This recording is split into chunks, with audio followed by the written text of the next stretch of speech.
Sa mundo ay may mga nilalang na kinatatakutan natin. Mga nilalang na makamandag. Pero sa libo-libong magkakatulad ay may isang naiiba sa nakakarami. Pero kahit pa nabubukod tangi sa lahat ang ganda ng nilalang na ito, ay hindi pa rin natin siya nauunawaan.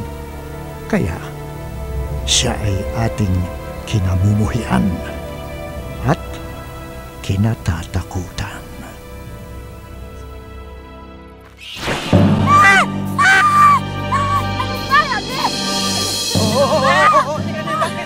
Tulungan, lakdanin. Baka kagatin ako.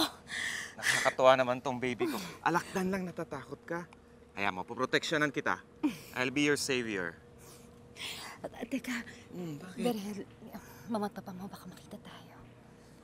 Eh ano ngayon kung makita nila tayo? Buti nga malaman na nilang tungkol sa relasyon natin eh. Pagod na ako. Gusto ko malaman na nila. Berhel, natatakot ako. Katulong lang niyo ako. Siguradong hindi nila ako matatanggap at saka siguradong magagalit sila. Paano kung paghiwalay nila tayo? Isang paraan lang para malaman natin ang sagot dyan. Halika. Ano?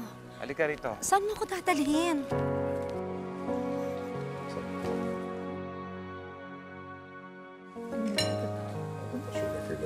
Mama? Papa? Oh, iho.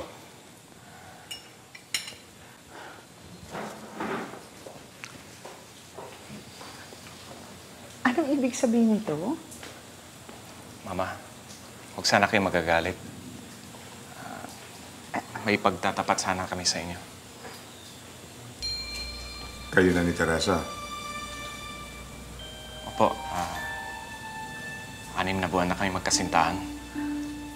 Bakit mo nilihim sa amin? Baka kasi magalit kayo eh. Bakit kayo muyuko, Teresa? Kanyo mo ko, tignan mo ko. Alam mo, bilang isang babae, dapat hindi kayo muyuko, taas noo. Lalo na't kasintahan mo si anak ko. Hindi po kayo nagagalit. Hindi ako nagagalit. Alam mo dati, nagtatrabaho lang ako rito sa kanilang kuprahan. Isang simpleng babae na minahal ng isang malaprinsipeng lalaki. Alam mo, nung pa gusto na kita. Masipag ka, matalino, mabait. Ay, tuwan-tuwa ako na kasintahan mo nga ang aking anak. Salamat po. Look, I'm happy sa lahat ng ito. Son? Pero paano si Zoila? All along, ang akala ko, yung kababata mo ang nakakamabutihan mo.